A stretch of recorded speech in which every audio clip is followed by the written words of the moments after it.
My dear genius friends, today we are going to solve the question paper number 2 of Gala assignment. तो काफ़ी detail में हम लोग study करने वाले हैं. It is going to be very very interesting video for you. So before the video, before the start of the video, I will humbly request you to subscribe the channel and share it maximum with your friends. तो हम true और false से start कर रहे हैं. पहला question है, Kathakali is a very famous dance from Andhra Pradesh. तो दिस स्टेटमेंट इज फॉल्स. क्यों? कथकली जो डांस है ये आंध्र प्रदेश का नहीं है, केरला का, और आंध्र प्रदेश का है Kuchipudi. Okay, so keep in your mind कि Kathakali from Kerala and Kuchipudi from Andhra Pradesh. Okay, Persian was the language of court of Delhi in sultanate. ये सही है, पर्शियन लैंग्वेज उनकी मेन लैंग्वेज थी.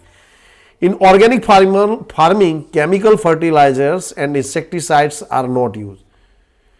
तो this is true. Organic farming में क्या होते हैं कि हम केमिकल फर्टिलाइजर के बदले जो काऊ डंग है उसका यूज करते हैं.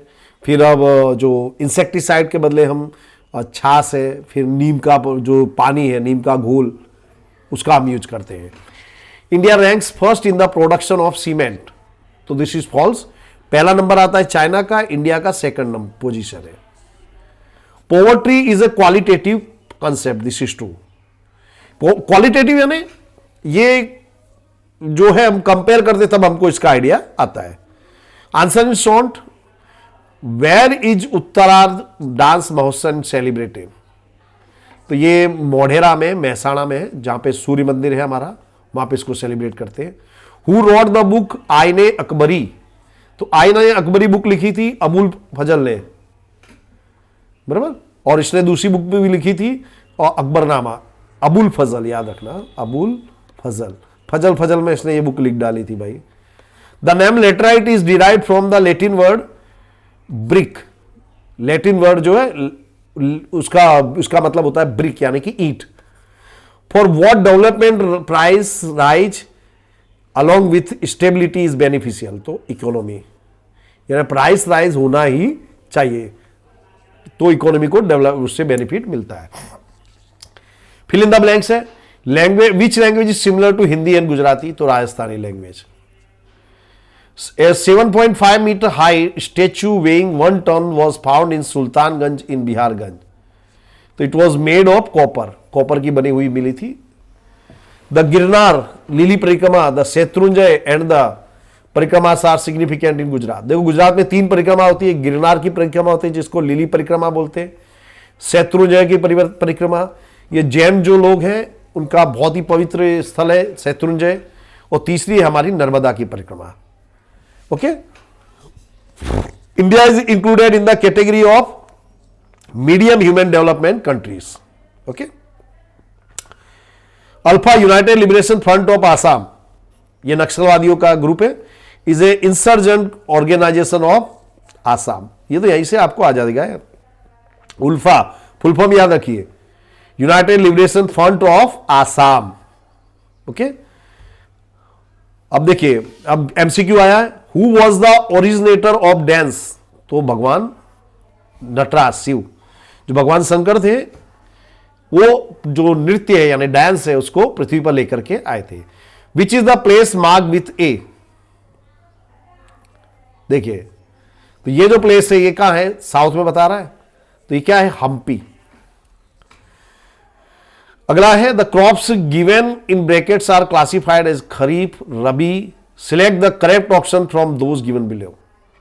तो करेक्ट ऑप्शन ये, खरीफ की फसल उड़द, मूंग, और रबी की फसल है मसूर और ग्राम, बराबर. Which of the following cities is called cotton polish of India for cotton textile. It is Mumbai. Ahmedabad को बोलते हैं मानचेस्टर अथवा the denim city of India, क्योंकि अहमदाबाद में डेनिम का बहुत ही मैन्युफैक्चर होता है. मानचेस्टर बोलते हैं क्योंकि मानचेस्टर एक सिटी है, इट वाज इन इंग्लैंड, जहां पे कपड़े के मैन्युफैक्चरिंग के लिए बहुत फेमस था.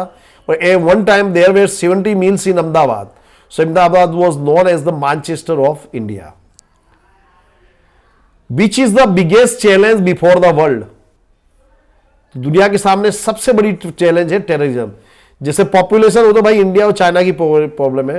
पॉवर्टी इन डेवलपिंग कंट्रीज, ये वो डेवलपिंग कंट्री का प्रॉब्लम है। लेकिन टेररिज्म है, ये पूरे वर्ल्ड का प्रॉब्लम है, क्योंकि ये पूरी दुनिया को हैरान कर रहा है। सेक्शन भी है दोस्तों, write about India in terms of culture.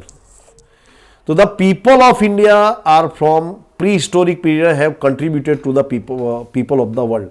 यानी हमने आदिकाल से हमने दुनिया को डेवलप करने की बातें की है, हमने दुनिया को डेवलप किया है। The art of architecture sculpture are 5000 years old. हमारा जो आर्ट है 5000 वर्ष से भी पुराना है। The remains of Indus valley civilization is an evidence of this. Indus valley civilization जो है वो 5000 वर्ष से ही पुराना है, और उसको सिविलाइजेशन को देख के आइडिया आता है कि हम लोग काफी डेवलप थे। On seeing the remains of the figures of the God and goddesses, human, animal and several toys as well as sculpture of a bearded man and the statue of a dancer, one he feels self-esteem and pride in the cultural heritage।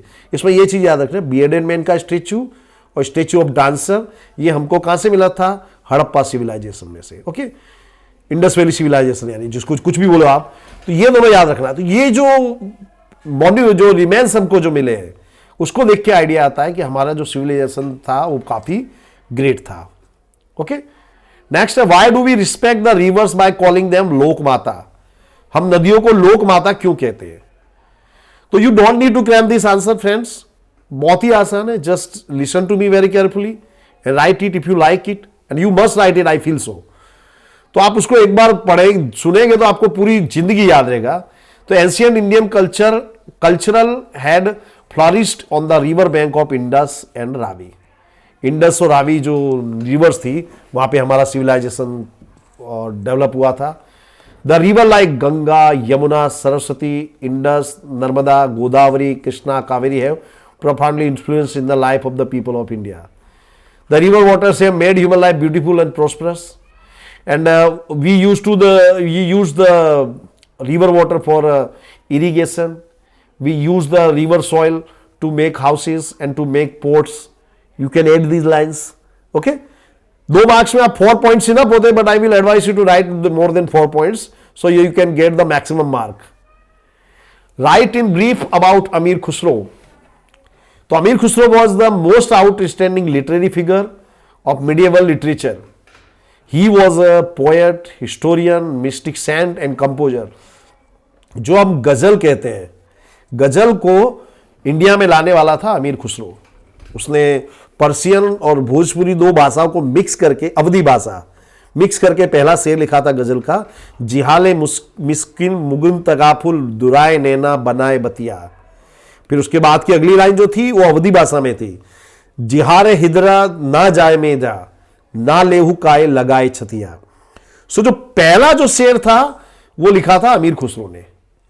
He was a disciple of Nizamuddin Auliya, ये उसके गुरु थे। Keep in mind, देखो दोस्तों, friend, I will advise you that जैसे आपने ये answer लिखा, आपको इसी तरह पॉइंट्स में लिखना है, और जो इंपॉर्टेंट चीज है उसके नीचे इस तरह से अंडरलाइन कीजिए। Only then you will get the maximum marks. उसकी जो फेमस बुक्स थी, आसिका, नाह, सिपिहर, किरातुल सदायन, Khazain ul Futuh, and he was proud to be an Indian. He admired the culture and sculpture and atmosphere of India. ये you can also add this. Okay, science को भी वो admire करता था इंडिया के। नेक्स्ट है, give information about the development of literature during the reign of Akbar the Mughal king. तो Hindi literature made significant progress during Akbar's reign. Tulsidas and Surdas wrote in this period. The great poet Kesav Das wrote on love and separation. Rahim's Doha are still popular on India. Abul Fazal wrote Aine Akbari and Akbarnama. ये हम लोग आगे देख चुके हैं, ये दोनों नाम याद रखना। यानी अकबर के समय में हिंदी लिटरेचर जो था उसको काफी ग्रो हुआ था। How many types of soils are there in India and which are they? तो देखो, ये याद रखना आप, ब्लैक, फॉरेस्ट, अलुवियल, मार्सी और peaty, laterite, late, mountain sorry, desert. ये जो कितने 8 टाइप्स ऑफ सॉइल है जो अवेलेबल है, ये जो मैंने शॉर्ट में बताया भी है आपको, बराबर। फार्म यानी F for forest, A for alluvial, R for red and M for marshy, BDML। इस तरह से मैंने शॉर्ट में बताया, आपको ताउम्र याद रहेगा। Mention four impacts of deforestation. तो deforestation, first of all you should keep in mind what is the meaning of deforestation. Deforestation यानी कि जो जंगल है उसको कम होना, जंगल को घटना। The impact of deforestation is wide spread, the quantity of carbon dioxide increase in the atmosphere. Atmosphere में carbon dioxide बढ़ेगा because the trees inhale oxygen, inhale carbon dioxide and they exhale oxygen. Greenhouse effects become more intense. With the removal forest cover, the soil is eroded and the problem of farm fertility decrease. Soil erosion होता है तो हमारी जो fertile land है वो कम हो जाती है। In the of peninsular India, the forest area has decreased largely due to deforestation. Many living organisms have lost their abodes. यानी जैसे आप जंगल काटोगे तो जंगल में जो रहने वाले जो एनिमल्स हैं उनका तो घर आपने छीन लिया, तो क्या होगा, वो आपके घर पे आएंगे। एक्चुअली हम लोग उनके घर में जाते हैं, घर में घुस गए, that's why they are coming to our house, बराबर। फिर जो शेर वगैरह है वो हमारे यहाँ पे आते हैं शिकार करने, और फिर वो खुद शिकार हो जाते हैं। As a result, wild animals approach urban settlements in search of food and water, as I have told you. More instances are recorded of carnivorous animals killing the domestic animals of those shepherds who live near the forest. जैसे हमारे गिर में देखा होगा, generally ऐसा होता है कि शेर जो है वो सावज बोलते हैं वहाँ पे, वो आता है, जब उसको खाना नहीं मिलता तो जो कैटल्स होते हैं उन पे अटैक करके उनको ले जाता है। So it is a common incident. Mention 4 to 5 reasons of destruction of wild life. Wild life को क्यों डिस्ट्रक्शन हो रहा है? तो पहला है destruction of forest is the main reason. भाई जंगल काटोगे तो जंगल में जो रहने वाला प्राणी उसका घर तो आपने छीन लिया, घर नहीं होगा तो बेचारा मर जाएगा। Its final impact is the reduction in the number of wild animals. Hunting, पहले क्या था कि ये you can see in this photograph, राजा महाराजा ब्रिटिशर्स वो अपनी ब्रेवरी दिखाने के लिए they use to hunt the animals, फिर उनके जो सर होता था उसको अपने घर में सजाते थे। ओके और फिर उसके साथ साथ अभी एनिमल्स को हम किसके लिए मारते हैं? उनके हेयर के लिए, उनकी स्किन के लिए, उनके बॉन्स के लिए, हॉर्न्स के लिए। जैसे काजीरंगा है आसाम में, वहां पे 1 हॉर्न राइनो मिलता है, तो जो 1 हॉर्न राइनो है इसके हॉर्न के लिए, इसके सींग के लिए उसको मारा जाता है, उसकी मेडिसिन बनाते हैं। The over-exploitation of forests made by man for these greedy motives such as roads, multi-purpose projects, mining, mineral expansion of new settlements of cities etc. displace the animals.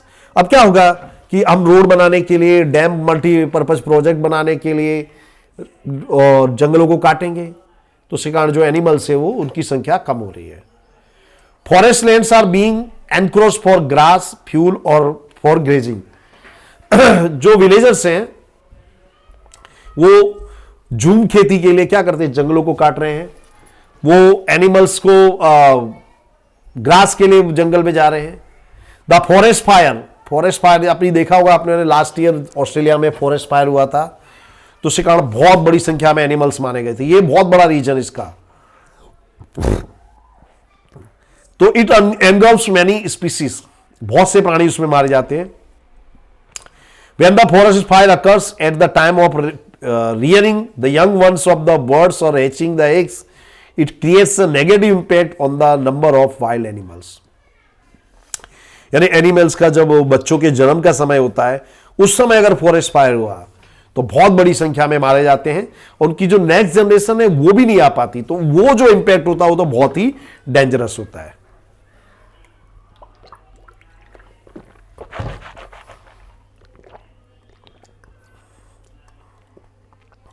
Due to the loss of their natural habitats, many animals without any abode come into conflict with the man and sometimes even lose their lives.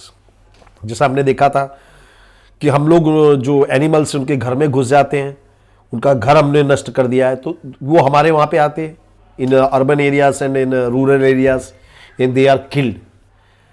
Hunting to procure biomedicine or things which can make perfume also bring the species at the verge of extinction. जैसे एक musk deer होता है, इसे हिंदी में बोलते हैं कस्तूरी मृग, इसमें से इसको मार करके उससे परफ्यूम बनाते हैं. जैसे एक प्राणी है जिसका नाम है सतूत, उसको मार करके एक सॉल बनाई जाती है, उसको बोलते हैं सतूत की सॉल. अब ये जो सॉल है दोस्तों, इसमें कोई स्पेशलिटी नहीं है, लेकिन ये बहुत ही कॉस्टली होता है. इसकी शुरुआत ही 50,000 से होती है. तो हम लोग हमारे सेल्फी पर्पज के लिए एनिमल्स को मार रहे हैं, बराबर. Mention the remedies of conservation of water resources, यानी वाटर रिसोर्सेज को कंजर्व करने के लिए हमको क्या करना चाहिए. The development of water shed regions and rain water harvesting are very important remedies for conservation of water resources. Rain water harvesting जानते हो कि यानी जो बरसात का पानी है उसको किसी जगह पे स्टोर कर लेने का. Water is national property. It's the duty of government to see that it is distributed judiciously for entire country.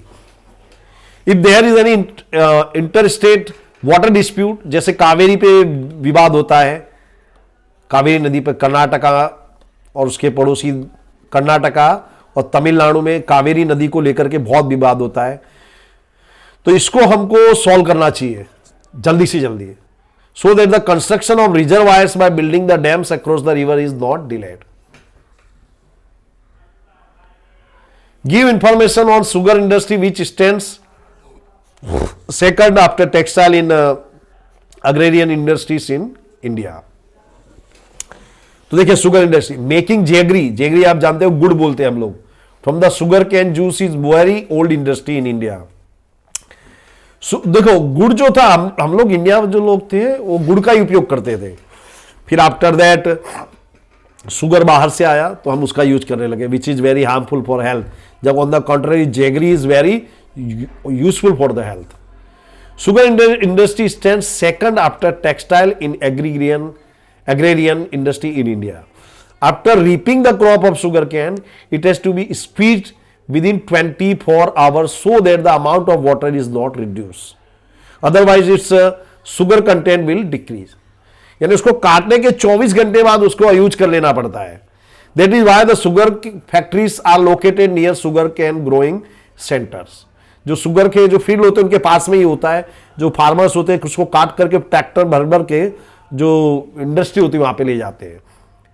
Sugar factories are located in Maharashtra, Uttar Pradesh, Tamil Nadu, Karnataka, Andhra Pradesh, Gujarat etcetera. इसमें सबसे ज्यादा मैन्युफैक्चरिंग होता है उत्तर प्रदेश में शुगर का. This industry is developed in Gujarat at Bardoli, Gandevi, Surat, Navsari, Vyara, Bharuch, Kodinar and Talala Gir, यहां पे ये आई हुई है गुजरात में. Give information on industrial pollution, तो ये आप अपने मन से लिख सकते हो. Industrial pollution and environmental degradation. तो industrial production has not worthy contribution in the economic development of nation. Industries have increase pollution and the environment had degraded. अब देखिए पॉल्यूशन होगा तो एनवायरमेंट डिग्रेड होगा ही. When the environment conditions deteriorate due to natural or man-induced regions, the quality of environment is reduced, which is called environment degradation. Mainly 4 types of pollutions are created due to industries: air pollution, water pollution, land pollution, and noise pollution. Industries have polluted air and water to great extent in the present age of competition. जो industries है उसने water, air सबको pollute कर दिया है. The air has become polluted due to very harmful gases like carbon monoxide, sulphur dioxide. Water pollution has increase due to industrial effluents. Today many factories release their industrial waste in rivers ignoring the laws. लो तो कहता है कि आपको पानी को पहले water जो उसको ट्रीट करके उसमें से इंप्योरिटी को दूर करके फिर उसको रिलीज करना चाहिए, but that process is costly. So जो बहुत से लोग जो इंडस्ट्रियलिस्ट हैं वो इस प्रोसीजर को फॉलो नहीं करते, but it is very harmful for health. Noise pollution is one of the reasons for deafness in human life. Noise pollution के कारण बहरापन आ जाता है. Due to old machinery, industries and means of transportation the noise pollution has increase, man experience mental tension due to much of noise. तो इस तरह से पॉल्यूशन की ये हार्मफुल इफेक्ट्स होते हैं। The poor live in wealthy India, explain the statement. तो एक जर्मन था, उसका ये स्टेटमेंट है and it is very true. पहले इसको मतलब समझिए, यानी इंडिया जो है वो तो रिच है but the Indians are poor. उसका कारण क्या है कि हम नेचुरल रिसोर्सेज की बात करें, दूसरे रिसोर्सेज की बात करें, तो हम लोग बहुत ही वेल्दी है उसको लेकर के, but we are not using them properly, that's why we are poor. तो India is bestowed with natural resources in large quantity and it's prosperous in natural raw material, but because of lack of or ability to make worthy profit from them, lack of education, training and skill, defective planning, since here these natural resources have not been utilized to their best possible extent for the welfare of the people. तो हमारे पास trend persons नहीं है, skill persons नहीं है। हमारे यहाँ जैसे हम लोग कॉलेज में जाते हैं, इंजीनियरिंग कॉलेज में बच्चा BE की ME की डिग्री लेकर के आता है, but he is not a skill person. College उसको कुछ भी नहीं सिखाता है। ओके, सो यानी हमारे अंदर स्किल नहीं है, स्किल वर्कर्स नहीं है हमारे पास, तो हम ये जो रिसोर्सेज उनका सही उपयोग नहीं कर पाते। As a result of its proportion of poverty has not reduce, so it is said the poor live in wealthy India। बराबर। अगला देखिए, which institutions has the logo given below। देखिए एक तो ISI है और एक है BIS। बराबर। तो government of India IS establish ISI, Indian standard of institute, full form याद रखिएगा, in 1947 to regulate the quality. Now since 1986 it is known as BIS। BIS का पूरा नाम याद ना, bureau of Indian standard. The goods that meet the described standard and quality are allowed to use ISI mark। यानी जो एक criteria government fix करती है वो जिसको फॉलो करता है उनको ये दिया जाता है। Okay, now section C, right about garba and garbi in Gujarat. तो the word garba is derived from the word garbhadeep. Garbhadeep शब्द से गरबा बना है। Earthen lamp is placed in a hold earthen pot, dancers keep it on their head and move around in a circle. Garba आपने देखा होगा कि एक मिट्टी का घड़ा होता है, उसमें दीप रख के, दीप जला करके जो डांसर्स होते हैं राउंड सर्कल में परफॉर्म करते हैं। Garbas are perform during Navratri festival. और ये मंथ कौन सा होता है? हिंदू महीना आसो सुद एकम टू आसो सुद नवमी। कई बार दसम और पूनम तक भी इसको सेलिब्रेट किया। In all part of Gujarat, Gujarati people perform and sing garba to worship and pray Adya Shakti, यानी माता जगदम्बा की पूजा हम लोग इस दिन करते हैं। Generally it is perform in the open ground in circling और टू द मांडवी, यानी माता जी की मांडवी होती है, उसको बीच में रखा जाता है और उसके चारों ओर लोग परफॉर्म करते हैं। Kept in the centre of the ground along with the strokes of hands और बीट ऑफ ड्रम्स। ड्रम बजाया जाता है, उसके साथ ताली बजा करके या स्टिक लेकर के लोग डांस करते हैं। Gujarati poetry known as garba and garbi are chiefly associated with Krishna bhakti. तो जो गुजरात की जो गरबे हैं कृष्ण भक्ति के साथ जुड़े हुए हैं। तो उसका कारण क्या था? भगवान कृष्ण की पुत्र वधू थी, जो वो भगवान शंकर की से उसने डांस सीखा था। जब वो गुजरात में आई तो उसने उसके साथ साथ गरबा के साथ भगवान कृष्ण के जो भक्ति है वो भी जुड़ गई। Gujarati poet Dayaram wrote poems in Gujarati which made ladies sing and the colourful and emotion garbi of Krishna's love. Dayaram की जो गरबा और गरबी है लोग बहुत ही गाते हैं। Red fort, right A short note on red fort of Delhi. दो रेड फोर्ट है, एक आगरा में भी है जो अकबर ने बनाया था।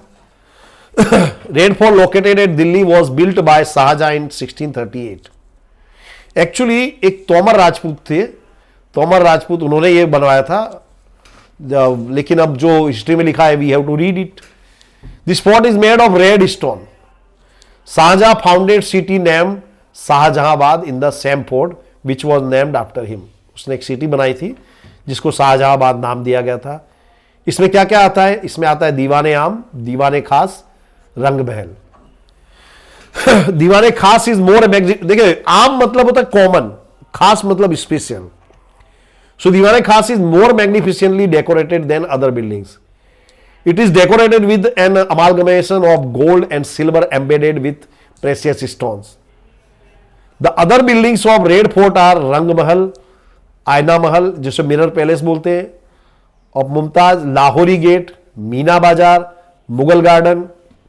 अभी यहाँ पे राष्ट्रपति रहते हैं हमारे, प्रेसिडेंट ऑफ इंडिया. ये जो मुगल गार्डन है इसको आई थिंक इन अक्टूबर खुला रखा जाता है, जब सामान्य लोग होते हैं वो भी इसको देखने को जाते हैं.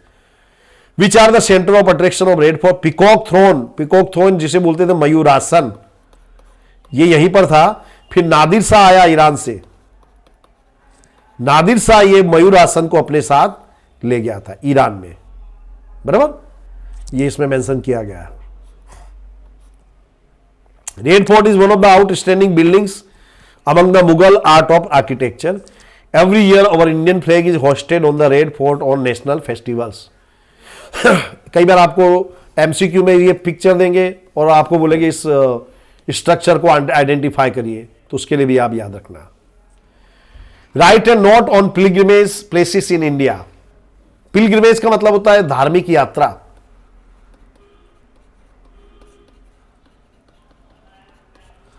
India has been a land of pilgrimage since ancient time.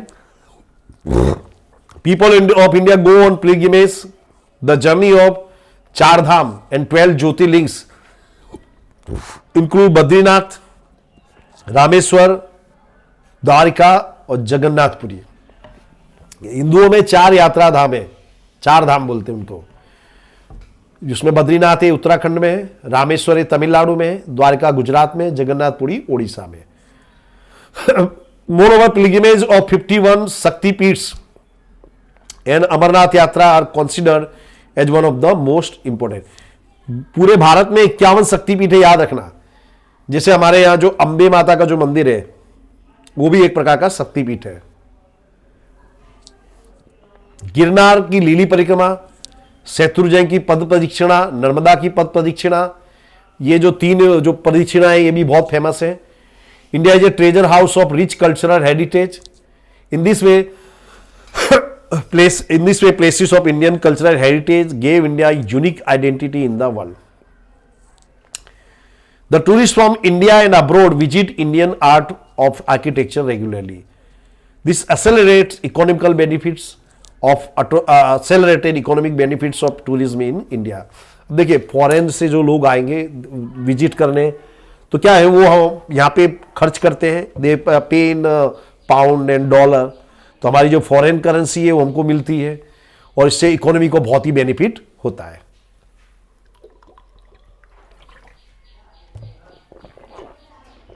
Next है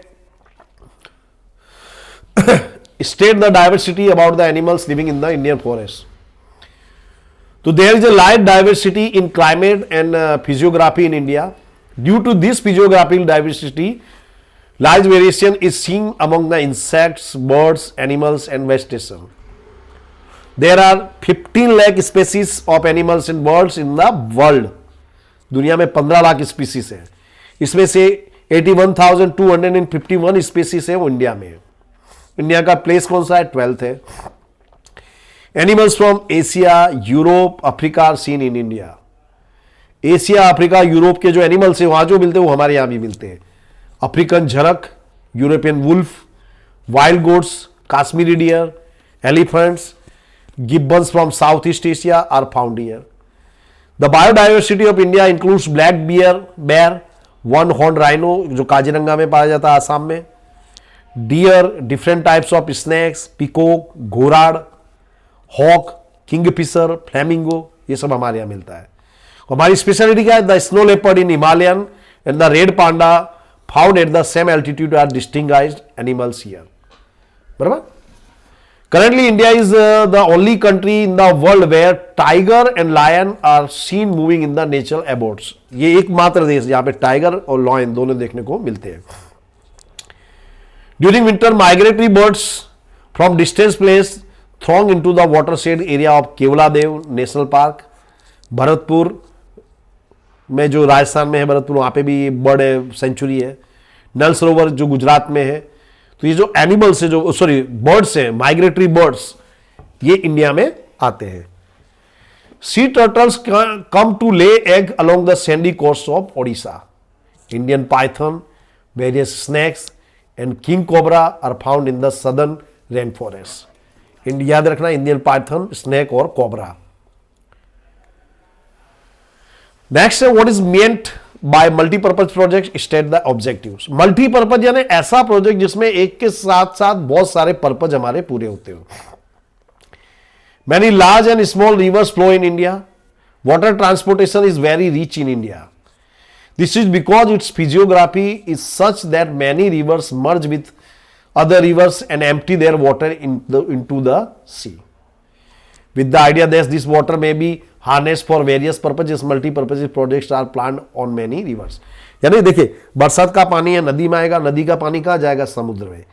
लेकिन हम मल्टीपर्पज प्रोजेक्ट बना करके उस वाटर को कंजर्व करते हैं। अब multipurpose project means to solve various problems associated with river valleys. क्या क्या प्रॉब्लम्स हम सॉल्व करते हैं, क्या क्या हमको बेनिफिट मिल देता है? इट इंक्लूड्स फ्लड कंट्रोल, जो बाढ़ है उस पर हम नियंत्रण लाते हैं।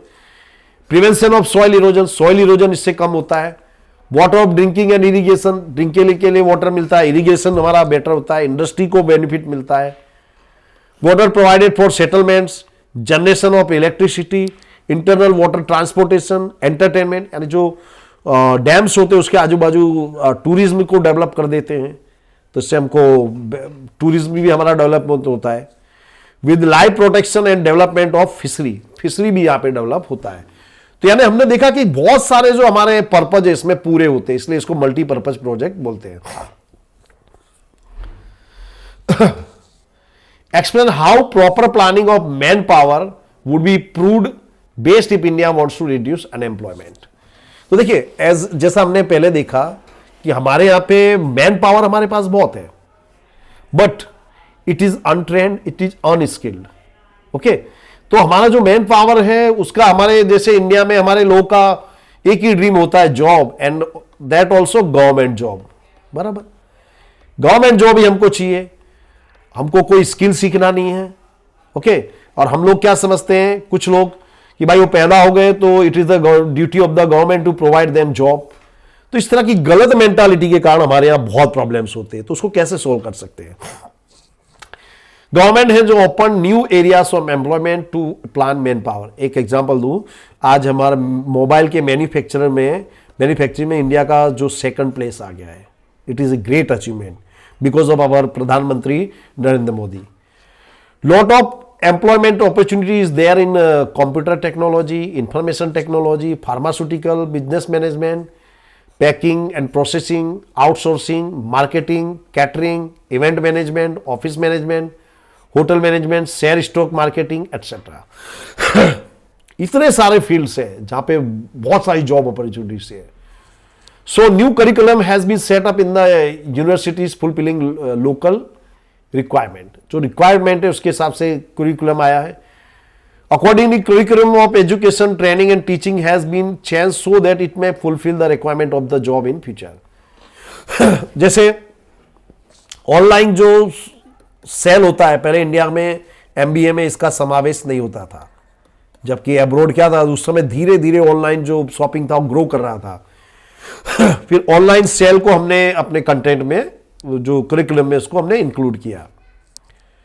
Eight the end of acquiring education, short term diploma और certificate courses have been started to fulfil the need of the man power, like course in spinning, weaving, tanning, plumbing, radio, TV, fridge, mobile, AC repairing.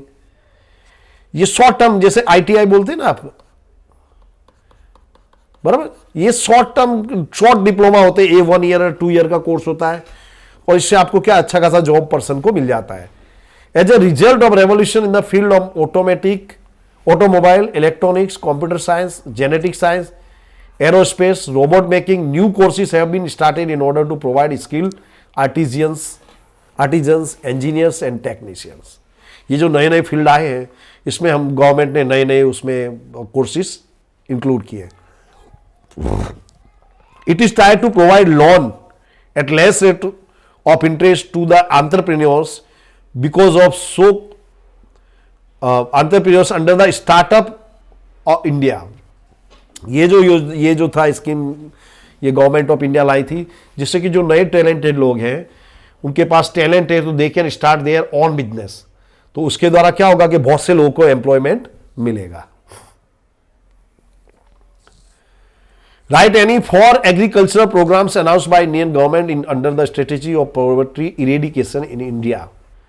Poverty eradication यानी गरीबी हटाओ, इसके अंतर्गत government of India ने कौन कौन सी agriculture programmes लाए हैं। पहला है wage based employment programme, self employment programme, programmes related to food security, programmes related to social security, programme of elimination of poverty in urban areas.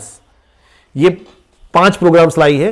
Presently many series of programmes are implemented in this 5 section. ये 5 section में बहुत सी योजनाएं चालू हैं, but we will be making compiled and omnibus discussion of main programme. Main programme देखेंगे तो पहला है प्रधानमंत्री कृषि संचय योजना।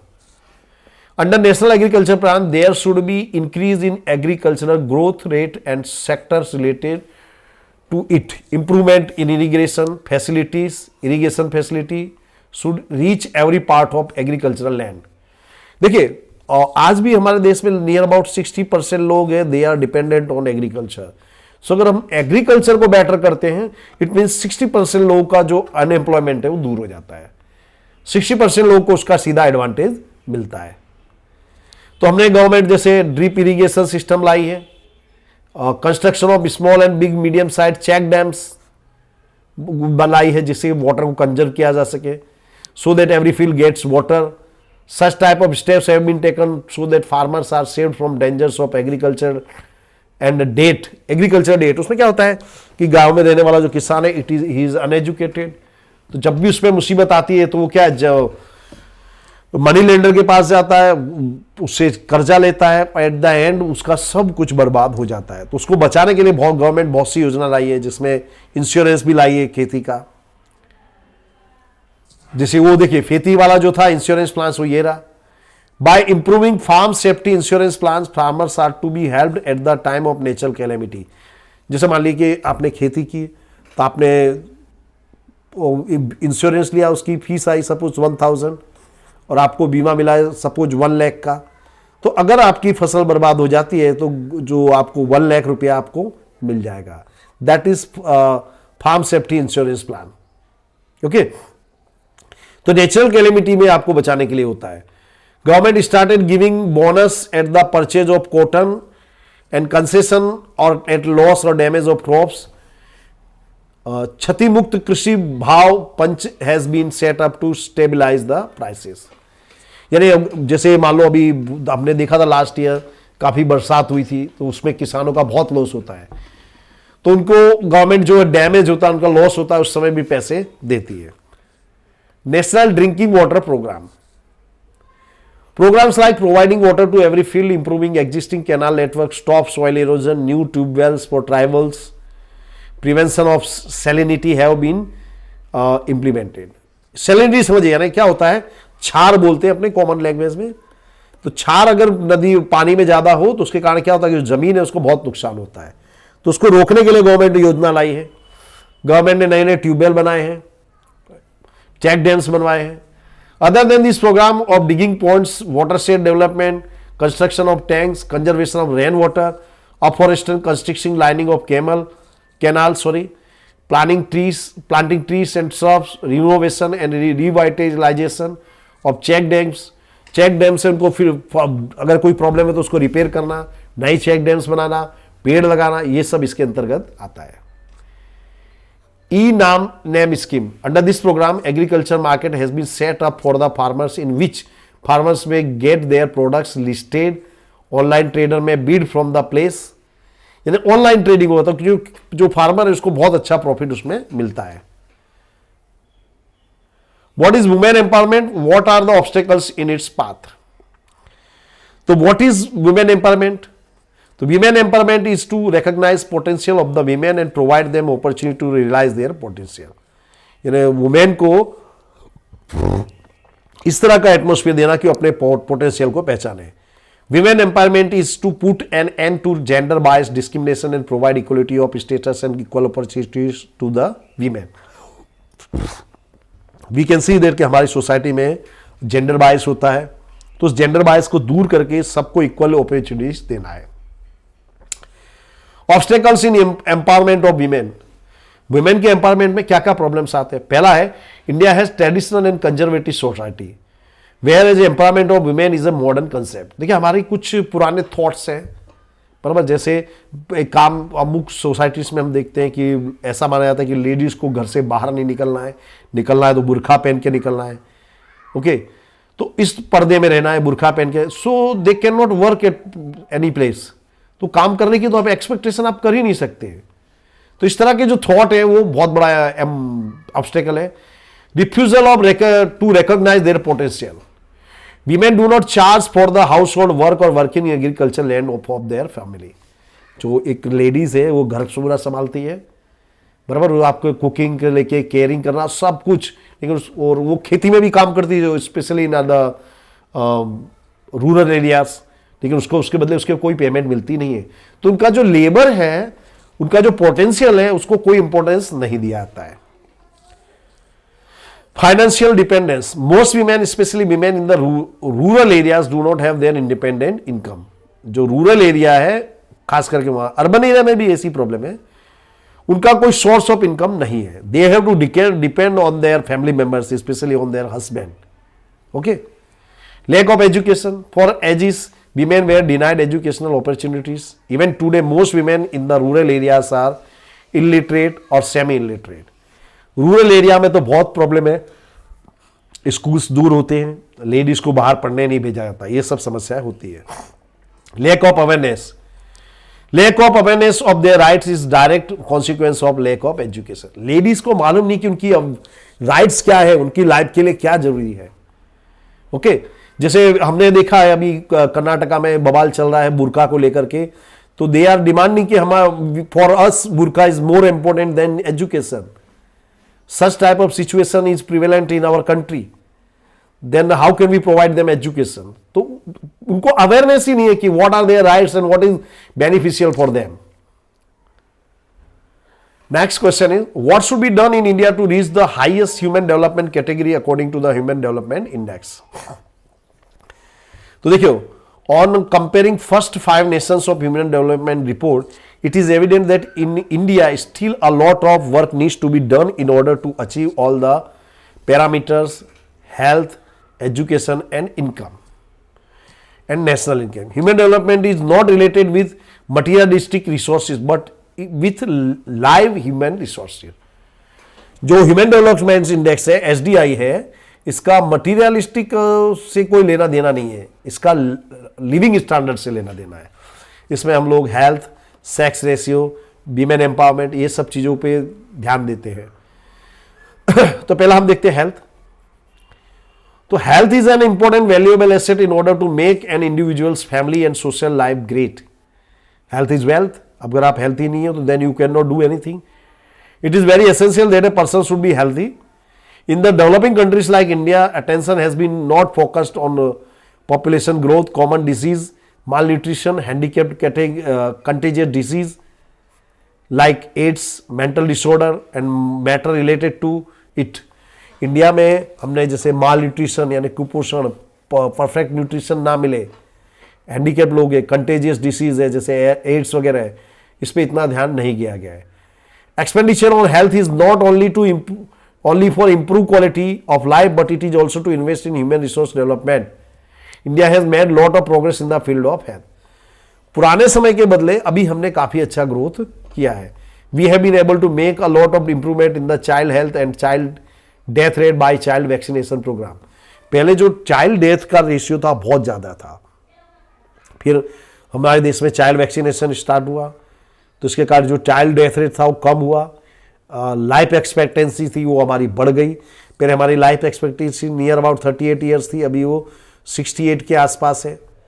तो हमने काफ़ी अच्छा इंप्रूव किया है. OPV की जो वैक्सीन है वो पोलियो की लगाई जाती है. BCG का को वैक्सीन है वो ट्यूबरक्लोसिस के लिए. हेपेटाइटिस बी, DPT की जो वैक्सीन है, मीजल्स है, MMR है, टाइफॉइड है, इसके जो वैक्सीन से वो लगाए जा रहे हैं। Campaign has been started against deficiency of iodine. तो आयोडीन की कमी से गोइटर होता है, एक बीमारी होती है, तो उसको दूर करने के लिए आयोडीन वाला नमक दिया जाने लगा। Disease like plague, smallpox, leprosy have been eradicated. पहले हमारे देश में प्लेग तो पूरी तरह दूर हो चुका है। स्मॉल पॉक्स जिसको हम छोटी माता बोलते हैं वो भी बहुत निकलता था, बहुत लोगों को नुकसान होता था। लेप्रेसी कोढ़ की बीमारी थी। पोलियो है, उसको हमने इरेडिकेट कर दिया है। Disease like measles, chickenpox, malaria, dengue, hepatitis, leprosy, tuberculosis, diabetic, cancer and heart disease et cetera have been controlled. ये जो डिसीज है इनको हमने काफी कंट्रोल किया है। Waterborne disease and malnutrition have raise problems for people. ये देखो मैं आपको डिटेल में बता रहा हूं, आपको इतना बड़ा उत्तर नहीं लिखना है, ओके उसको इतना बड़ा उत्तर लिखना है, उसमें अपने ढंग से आपको लिखना है। उसमें से इतना मैं देखिए आपको मैं सागर जितना पढ़ाऊंगा तो आप नदी जितना याद करोगे, तो एटलीस्ट स्कूल में जाकर के एग्जाम पे टाइम में एक डोल भर के तो आप लिख दोगे, बाल्टी भर के तो लिख दोगे, ओके व्हाट। इसलिए मैं थोड़ा ज्यादा डिटेल में पढ़ा रहा हूं, ओके सो आपको लाइफ टाइम याद रहेगा।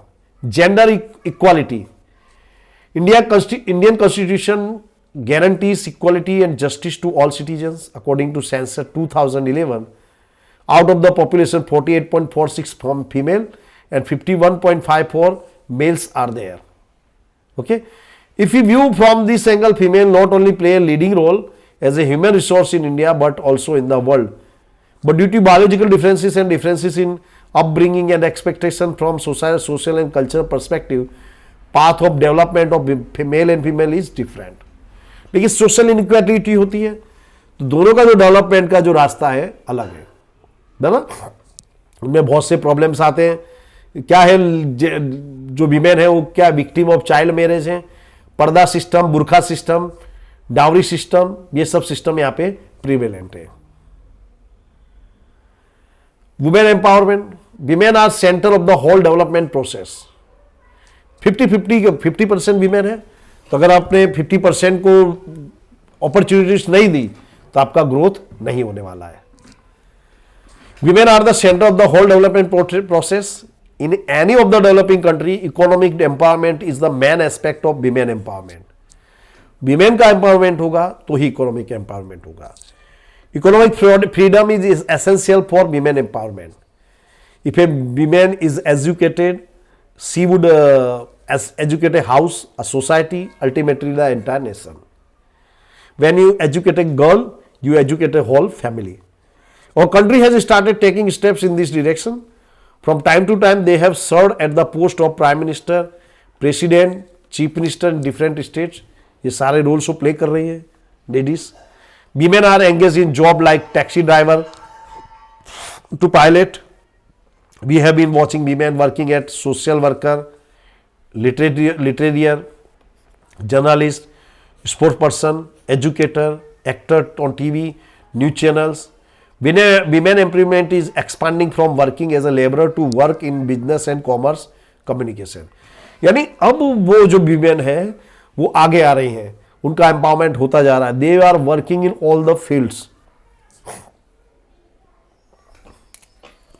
सेक्शन डी है give information about Vastushastra.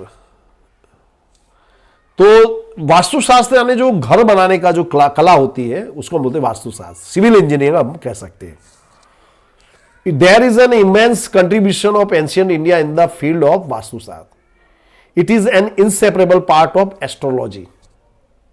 Astrology का एक पार्ट है। Vastushastra of India is being recognised, dignified and praised by many countries of the world. Brahma, Narad, Brihaspati, Bhrigu, Vashishtha and Vishwakarma have made unique contribution in the field of Vastushastra. ये सब महान वास्तुशास्त्री थे। You have to remember these names. आप इसको लिख लो। They have propagated the principles of construction of dwellings, dwelling यानी living place, temple, palace, ashvashala, अश्वशाला यानी जहां पे घोड़ों को रखा जाता था, forts, store house of ammunition and the town planning. Description of Vastushastra is mention in Brihad Samhita. Rana Kumbha और Mewar revived this science. Rana Kumbha ये मेवाड़ के राजा थे, इन्होंने जितने भी वास्तुशास्त्र के ग्रंथ थे उनको इकट्ठा किया, उसको रिवाइव किया। इन 15th सेंचुरी में उन्होंने ये किया था। According to the traditional belief Vishwakarma was the first architect of gods. ये कई बार पूछा जा चुका है, who was the first architect of the gods? तो he was Vishwakarma. He divided Vastushastra into 8 section. ये भी याद रखना कि वास्तुशास्त्र को 8 सेक्शन में किसने डिवाइड किया? Vishwakarma.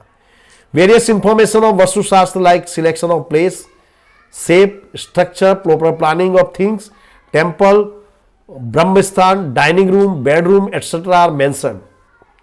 As the time passes by, changes are taking place regarding the principles and understanding of Vastu Shastra. Now it is being adopted by the foreigner. अब foreigners भी इसको accept करने लग गए। State the institutional reforms made in India in agriculture field in India. Institutional legal क्या क्या reform किए गए? तो देखिए, government has discarded landlordism and stopped the exploitation of farmer under the law land to the tiller sorry the land tillers have been given their right to become the owner of the land. ये क्या है समझिए, जैसे मान लीजिए कि मैं जमींदार हूं, मेरे पास 1000 हेक्टेयर जमीन है, तो क्या करता हूं मैं, ये पहले की बात कर रहा हूं, तो मैंने 100 जैसे मजदूर हैं उनको यहाँ पे अपने खेतों में काम करा रहा हूँ, मैं उनका एक्सप्लॉयटेशन कर रहा हूँ। ये आज़ादी से पहले होता था, बिफोर द इंडिपेंडेंस। फिर उसके बाद गवर्नमेंट ने ये नियम लाया, लैंड ऑफ द टिलर, यानी जो मेरी जमीन थी वो ये जो 100 जो मेरे लेबर्स थे उनको इक्वली बांट दिया गया, भाई जो जोते उसकी जमीन, ऐसा नियम बनाया गया। The disparity among the land owners has been removed by the land ceiling act. Farmers are given financial help for the crop subsidy by Kisan credit card and by nationalised and cooperative bank. Kisan credit card दिया जाता है, इसमें subsidy मिलती है। What is subsidy? जैसे जैसे urea जो आता है, बराबर, ये फर्टिलाइजर है, ये गवर्नमेंट को सपोज 100 रुपए में मिलता है, तो गवर्नमेंट इसको 60 रुपीज में बेचती है, तो जो 40 रुपीज है वो क्या हुआ? सब्सिडी हुआ। Farmers are given full insurance protection of their crops through prime minister crops insurance scheme, ये हम लोग आगे देख चुके हैं। When the crops fail due to drought और through excessive rain, farmers are given financial help by government. ये भी हमने देखा है कि किसी भी नेचुरल कैलेमिटी के कारण अगर किसान का नुकसान होता है तो गवर्नमेंट उसको पैसे देती है। By providing legal support and open auction process is made widespread for the sale of farm products in the marketing yard. यानी क्या है, अब किसान जो है अपनी प्रोडक्शन है उसको ऑनलाइन भी बेच सकता है, उसकी बिडिंग कर सकता है, जैसी क्वालिटी होगी उसको वैसा पैसा मिलेगा। ओपन मार्केट गवर्नमेंट ने बना दिया है। Facilities like cooperative societies, market association, cooperative warehouses, cold storage, transportation, communication have been provided that the farmers would get the minimum support price of the production. Following organizations are operating for the purchase of the farm production from the farmers। ये organisation government ने बनाए जो किसान के पास से farm products खरीदते हैं। जैसे पहला है नाफेड, इसका फुल फॉर्म है national agriculture cooperative marketing federation of India. GROFED, Gujarat cooperative oil seeds grower federation. NDDB, national dairy development board. ये जो तीनों इंस्टीट्यूट है, किसान के पास से लोग क्या करते हैं, फार्म प्रोडक्ट्स खरीदते हैं और उसको जो प्राइस है वो पे करते हैं। What are the types of agriculture in India? Which are they? Write notes on any 4 types. तो पहला है subsistence farming. After independence, many agricultural development projects are implemented. Yet the economic condition of the Indian farmer is very weak even today. Costly seeds, fertilizers are used and use of insecticides are not affordable. एक मतलब maximum किसान ऐसे हैं, they are poor, तो costly seed fertiliser को afford नहीं कर सकते, तो उतना ही प्रोडक्शन कर पाते हैं जिसके द्वारा वो सरवाइव कर सके। वो खेत में उगाते हैं और उसको वो कंज्यूम करते हैं जिससे उनकी फैमिली सरवाइव कर पाती है, तो it is called subsistence farming. Dry farming, when the rainfall is इनएडिक्वेट, irrigation facilities are less there, farming is dependent only on rain। भाई बरसात पूरी नहीं हो रही है, इरिगेशन की फैसिलिटी नहीं है, तो जैसी भी बरसात होगी उस पर खेती की जा रही है। Only one crop is taken through the humidity and accumulated with in the land. खाली एक खेती इसमें हो पाती है पूरे साल में। This is known as dry farming. Crop like jowar, millet, pulse which require less water are grown here. तो ऐसे में ऐसी खेती की जाती है जिसमें कम पानी लगे। इन Gujarat wheat, gram are grown in the humid soils after the monsoon is over. Wheat farming. Wheat farming is called out in the regions of carried out in the regions of heavy rain and adequate facilities for irrigation. Wheat farming यानी जहां पे enough water की subsidy और water की supply मिलती हो। Shifting agriculture, ये खेती में क्या होता है कि जो किसान है वो जंगल को काट करके जमीन तैयार करता है, फिर वहां पे वो खेती कर देते हैं। लेकिन इस तरह की जमीन है वो खाली 4 वर्ष तक आप उसका यूज कर सकते हो, उसके बाद उसकी जो फर्टिलिटी है वो कम हो जाती है। After that we can not use it. Plantation agriculture, plantation agriculture यानी जहां पे हम गार्डन जैसा बना करके करते हैं खेती। इसमें जैसे रबर है, टी है, कॉफी है, कोको है, कोकोनट है, एप्पल है, मैंगो है, ऑरेंज है, ग्रेप्स है, ये सब के गार्डन खेत जैसा बना करके फिर खेती की जाती है। ओके, लेकिन ये काफी कॉस्टली होती है।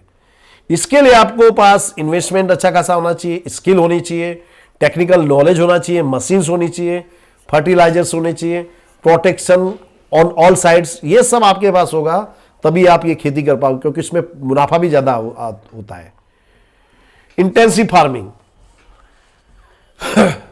intensive farming is the mechanized way of farming through utilization of increased irrigation, use of chemical fertilizers, insecticides and mechanical improvements। यानी जहां आपने सारी मॉडर्न टेक्नोलॉजी फैसिलिटी का उपयोग करके हम जो खेती करते हैं, that is intensive farming.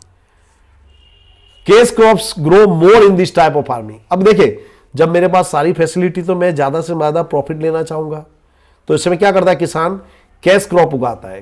Cash crop उगाने से क्या होता है कि उसको मैक्सिमम प्रॉफिट मिलता है। Explain price rise is beneficial so as well as hindrance in economic development. Among many economic and social problems of India, one is price rise. Continuous and constant rise in price in different fields of economy at a high rate is called price rise। यानी जब price rise बहुत ज्यादा हो, continuous हो रहा हो, तो इसको प्राइस राइज बोलते हो, तो ये एक प्रॉब्लम हो जाता है। But price rise along with stability is beneficial for economy. अगर प्राइस राइज होगा नहीं तो भी इकोनॉमी ग्रो नहीं करेगी। Generally increase in price results in increasing profit of organisation and producers because of undecided profit. They get opportunities to set up new production unit, profit amount increase. When production cost is less, then price rise, so the producer gets encouragement for the new investment। अगर price rise होगा तो जो investor है, जो producer है, नई नई unit डालेगा, उसका प्रॉफिट बढ़ाएगा, तो उसके कारण लोगों को एम्प्लॉयमेंट में मिलेगा। As a result production activities, production and employment increase. As I have told you, due to increase in income, production, organization, businessmen can increase the wages of their employee। देखिए, पैसे का फ्लो चालू हो जाता है। जो प्रोड्यूसर, उसने नए यूनिट डाले, एम्प्लॉयमेंट मिला, तो जो एम्प्लॉय उनको सैलरी मिलेगी, तो वो पैसा भी किससे कहां जाएगा, मार्केट में। तो एक सर्कल जैसा बन जाता है। और इसके साथ साथ जो प्राइस राइज है, प्रॉब्लम कब होता है, तो the vicious circle of price rise keeps on moving continuously because of the increase in profit, increase in income, increase in purchasing power, increase in demand of goods and service। Lives of poor and middle class people becomes miserable। ये क्या है समझिए। जैसे मेरी car बनाने की company है, तो मैं कार बेच रहा हूं। अब क्या होगा कि भाई जब इन्फ्लेशन बढ़ेगा, महंगाई बढ़ेगी, तो मेरे जो लेबर से वो क्या करेंगे, they will go on strike. वो बोलेंगे, हाय हाय करेंगे, बोले सेठ जी हमारी पगार बढ़ाओ। तो मैं क्या करूंगा, उनकी सैलरी बढ़ा दूंगा। सैलरी में उनकी बढ़ाऊंगा तो मैं सैलरी अपनी जेब से नहीं देने वाला हूं दोस्तों। मैं क्या करूंगा, अपनी कार की प्राइस बढ़ाऊंगा। तो मेरी कार खरीदने वाले जो लोग हैं, बराबर, मेरी कार खरीदने वाले जो लोग हैं वो भी अपने प्रोडक्ट्स का प्राइस बढ़ाएंगे। तो इस तरह से जो विशियस सर्कल है चलता रहता है। Rate of savings and capital generation decrease due to the price है। देखिए प्राइस राइज होगा तो जो मिडिल क्लास है, लोअर क्लास है, उसके लिए सर्वाइव करना ही मुश्किल हो जाता है। उसके लिए सेविंग की तो बात ही नहीं आती है, वो जी नहीं पाता है। Okay, foreign investment decrease, price rise बहुत ज्यादा होगा। बहुत, जैसे आपको उदाहरण दूं पाकिस्तान का, पाकिस्तान में लगभग 160 रुपए के लगभग पेट्रोल है। हर चीज बहुत महंगी हो गई वहां पे। तो टमाटर 400 रुपया है, टोमेटो 400 रुपीज था बीच में, अभी तो सपोज 200 रुपए के आसपास होगा, जो भी बहुत महंगा हो गया है। तो वहां पे कोई भी इन्वेस्टर जाएगा नहीं। तो जब फॉरेन इन्वेस्टमेंट डिक्रीज होगा तो import of goods, foreign exchange is expand. तो हम क्या करेंगे, जैसे हमारे यहाँ पे कोई चीज प्रोडक्शन नहीं होगी तो हम बाहर से मंगाएंगे, तो हमारा जो फॉरेन एक्सचेंज है वो बाहर चला जाएगा। Production of necessary good decrease, source scarcity is created. जो जरूरत की चीजें उनका प्रोडक्शन नहीं होगा तो उनकी कमी आएगी, इसके कारण बहुत बड़ी प्रॉब्लम्स आती है। लिविंग स्टैंडर्ड जो पुअर लोग हैं उनका बहुत ही डिटीरियोरेट हो जाता है। As the production cost of good increase in the country, they may become expensive, so the cost of export good increase. अब जैसे प्राइस राइज होगा, हमारे देश में कोई चीज नहीं बनी, जैसे समझो कि मैं आपको बताऊं कार है, हमारे देश में कार नहीं बनती है। जैसे आपको पाकिस्तान का उदाहरण बताओ, हमारे देश में तो बन रही है, पाकिस्तान में कोई कार नहीं बनती है। तो क्या करता है पाकिस्तान वाले, सारी कार फॉरेन से मंगाते हैं। हमारे इंडिया में से भी मारुति की कार वहां पे जाती है। ओके, तो वो जो चीजें हैं काफी उनको कॉस्टली मिलती है। लिविंग स्टैंडर्ड ऑफ पुअर और middle class deteriorates in order to fulfil requirement. अब जो मिडिल क्लास है उसकी हालत खराब हो जाती, तो जी सर्वाइव तो करना है। तो ऐसे में वो लोग theft, robbery, murder, crime, betting, hoarding, profiteering, black market जैसे करप्शन के रास्ते की ओर जाते हैं, और बेचारे जो कमजोर होते हैं वो सुसाइड भी कर लेते हैं। तो इस तरह से प्राइस राइज जो है अगर जरूरत से ज्यादा हो, अनकंट्रोलेबल हो, तो इट इज वेरी हार्मफुल।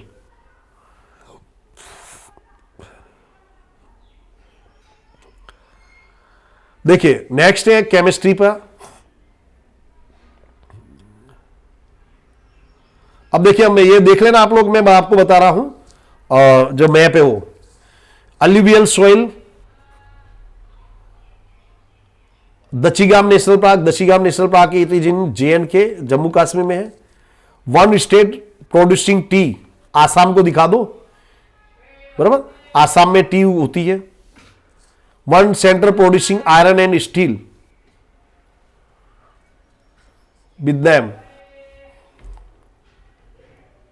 देखिए सुंदरवन का ये जो है, ये हजीरा है, ये पेट्रोलियम का है, ये मुंबई है। और आसाम हम यहां पे दर्शा सकते हैं, ये टी के लिए फेमस है। या नीचे ले आइए आप, केरला में चले जाइए, केरला में भी टी का प्रोडक्शन अच्छा होता है क्या। और आयरन और स्टील की बात करनी है तो आप बिहार की ओर चले जाइए, बिहार में आयरन और स्टील बहुत अच्छी प्रोडक्शन होता है। तो इस तरह से आप उसको मैप में दर्शा सकते हैं। ओके, सो फ्रेंड्स मैं अपना को सॉल्यूशन पूरा कर रहा हूं। I am sure you like this video very much and thank you for watching the complete video. Wish you best of luck for your next examination, or please share these videos maximum with your friends. Thank you very much friends, have a very nice day.